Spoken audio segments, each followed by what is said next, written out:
Verb के अंतर्गत आज हम क्या पढ़ेंगे? माइट का प्रयोग। ये क्लास का 34वां दिन है और चैप्टर 4 पार्ट 13 है। इसमें माइट के बारे में जो आप पढ़िएगा तो इससे पहले हम मे का प्रयोग करना सिखा चुके हैं। मे का प्रयोग जो होता है सकना के अर्थ में होता है। अब माइट का प्रयोग मे से बना हुआ जो माइट होता है, मे मतलब सकना और माइट माने सका, ये सका के अर्थ में इसका प्रयोग होता है।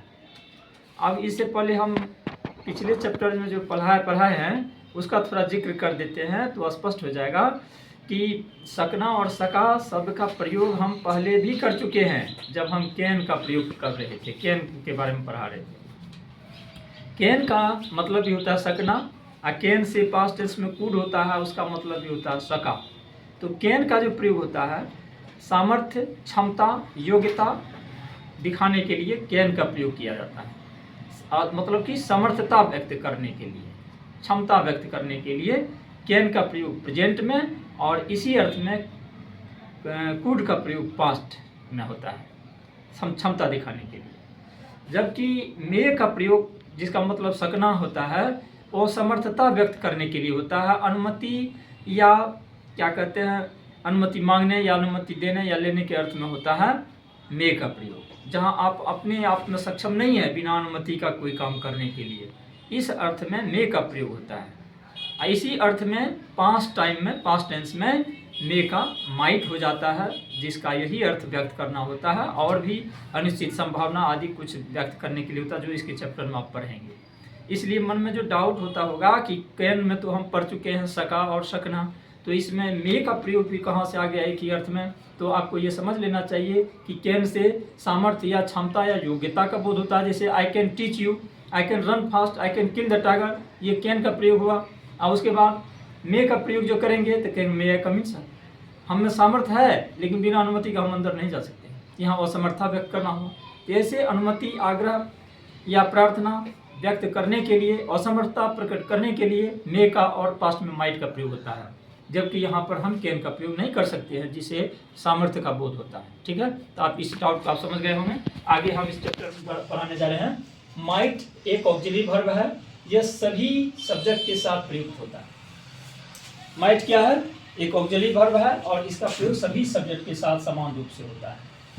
और देखिए इसके बाद इंफिनिटिव विदाउट टू का प्रयोग होता है। अभी तक जितना भी हम मॉडल ऑक्सिलरी वर्ब पढ़ा है प्रत्येक में विदाउट टू, बिना टू का इंफिनिटिव का प्रयोग होता है, यानी वर्ब बिना टू का शुरू होता है माइट के बाद। जैसे ही माइट टू कम अर्ली नहीं कह सकते हैं, जबकि टू इसमें है जो साइलेंट है, ये इंफिनिटिव है, वर्ब का मूल रूप में इसका प्रयोग किया गया है।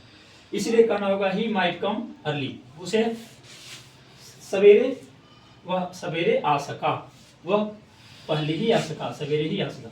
You might catch that ball, तुम बॉल पकड़ सकते थे, तुम बॉल पकड़ सकते थे या पकड़ सके, ऐसे कह सकते हैं। तो देख लिए कि माइट के बाद कैसे वर्ब का मूल रूप आता है। सेकेंड रूल में है मे का पास्ट टेंस में माइट होता है। अब हम माइट का प्रयोग करना सिखा रहे हैं ना, तो माइट ही चलेगा। अब हम मे का, अब देखिए यहाँ पर माइट के बारे में तो बता दिए, हम पूरे इसका इंट्रोडक्शन दे दिए।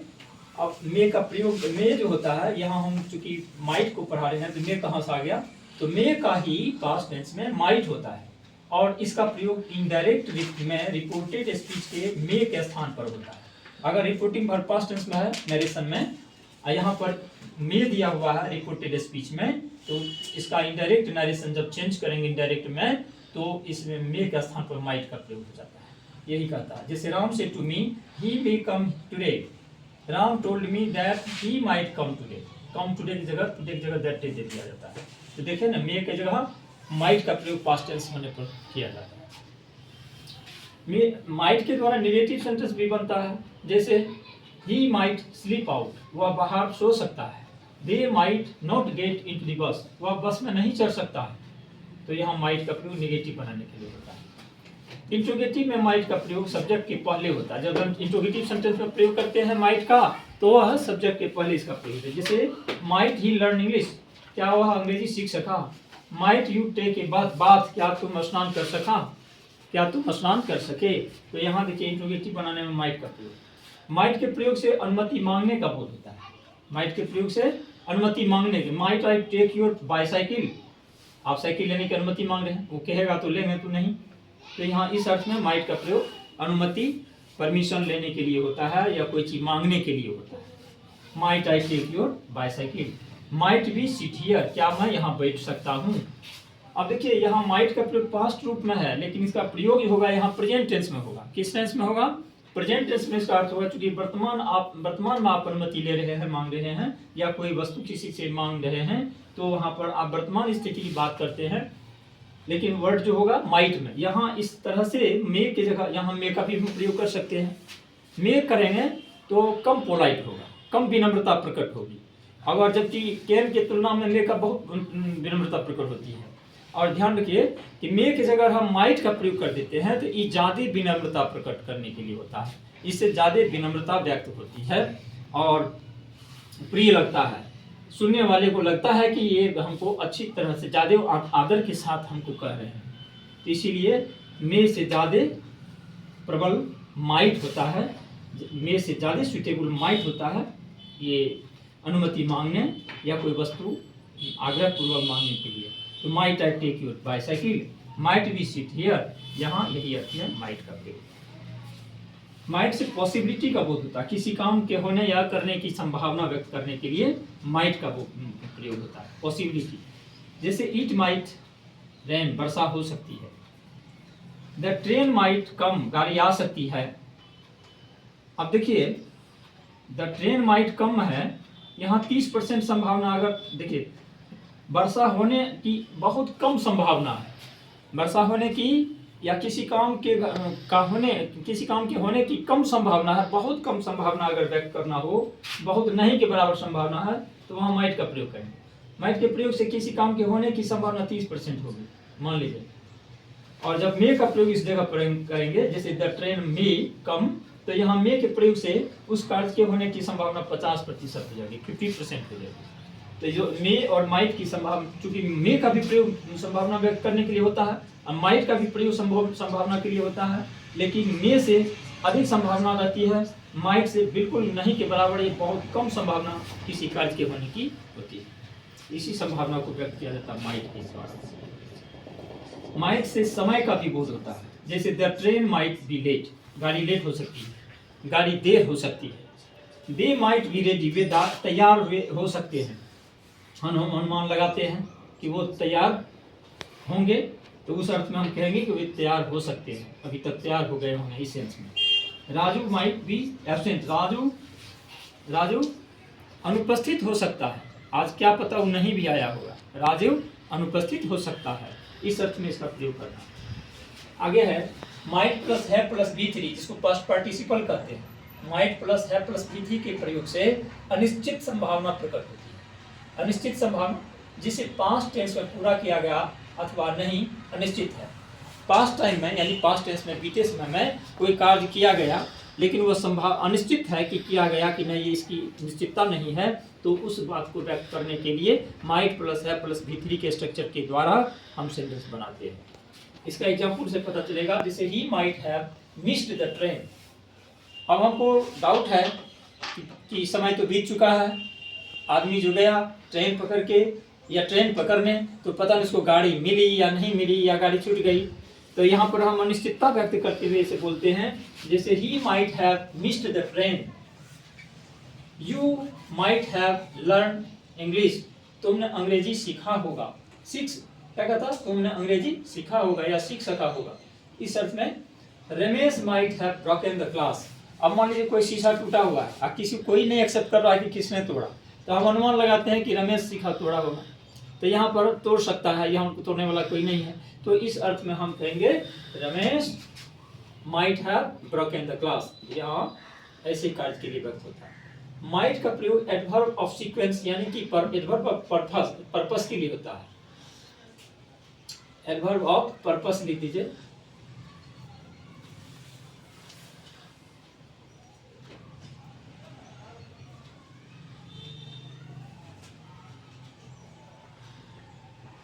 एडवर्ब ऑफ पर्पस के लिए माइट का प्रयोग होता है। पर्पस का मतलब होता है परिणाम या उद्देश्य, खास करके पर्पस का मतलब होता है उद्देश्य। ही वर्कड हार्ड, वह कठिन परिश्रम, उसने कठिन काम किया। तो कठिन काम क्यों किया? So that he might earn more money, ताकि वह अधिक पैसे कमा सके। तो यहाँ उद्देश्य क्या है, इसका पर्पस क्या है अधिक मेहनत करने का, पैसे अधिक कमाना। तो इसी उद्देश्यवाचक जो वाक्य है उसमें माइट का प्रयोग किया जाता है। He worked hard so that, यहाँ दैट है,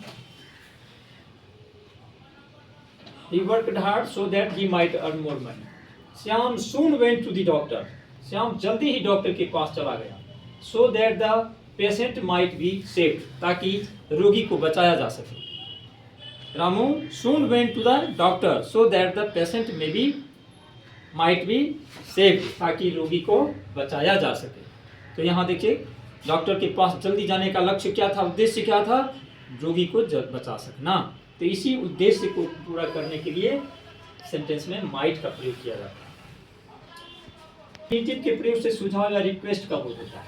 कोई कार्य करना है, करने के लिए हम किसी को अगर सुझाव या उद्देश्य देना चाहते हैं, सुझाव या उसका क्या कहते हैं सजेशन देना चाहते हैं, तो उस स्थिति में माइट के साथ इंफिनिटिव का प्रयोग होता है। जैसे यू माइट कीप साइलेंट, आपको शांत रहना चाहिए। मान लीजिए हम पढ़ा रहे हैं, अगर कोई शोर मचाना शुरू करे, या कोई श्रेष्ठ ही है, कोई प्रियजन है और आदरणीय है, ऐसे लोगों को हम कैसे मना कर सकते हैं? तो आपको कृपया शांत रहना चाहिए। आप शांत रह सकते थे, हम पढ़ा रहे हैं। तो इस तरह से पोलाइटली हम किसी को व्यक्त करेंगे। तो इस तरह subject plus might, you might catch the torch, आपको you might catch the torch when I wash my hands, जब मैं अपना हाथ धोता हूँ या धोता था, तो आपको टॉर्च पकड़े रहना चाहिए, या आप टॉर्च पकड़ सकते थे। तो यहाँ देखिए आग्रह करने के लिए, आग्रह व्यक्त करने के लिए, या माइट का प्रयोग सुझाव देने के लिए किया जाता है। माइट प्लस नोट का शॉर्ट फॉर्म में माइटंट होता है। माइट इसका क्या होता है शॉर्ट फॉर्म में? माइटंट। जैसे ही माइटंट कम टुडे, वह आज नहीं आ सका। Ramu mightn't have miss the train, Ramu गाड़ी नहीं छोड़ा होगा, रामू को गाड़ी नहीं छूटी होगी। तो इस अर्थ में माइट का प्रयोग माइटेंट के अर्थ में होता है, माइटेंट के रूप में होता है। तो चलिए आज माइट का प्रयोग कहाँ होता है, आज का चैप्टर ये मोडोलॉजी के वर्ब के अंतर्गत माइट का प्रयोग करना समझा चुके हैं। ये क्लास पूरा हो चुका है, फिर अगले क्लास के लिए थैंक यू।